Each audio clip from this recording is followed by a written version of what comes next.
So today guys, I'm going to cook asparagus. So the ingredients I'm going to use are just garlic, any kind of salt, and extra virgin olive oil. Cut the bottom like this. I warm up the cook pan over here. Add oil. Add the garlic.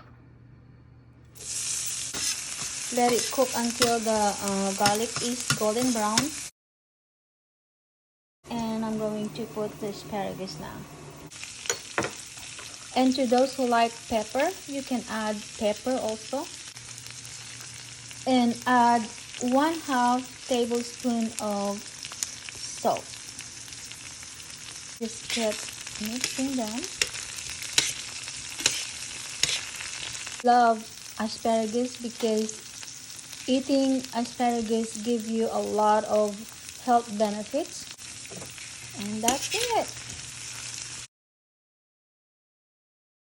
So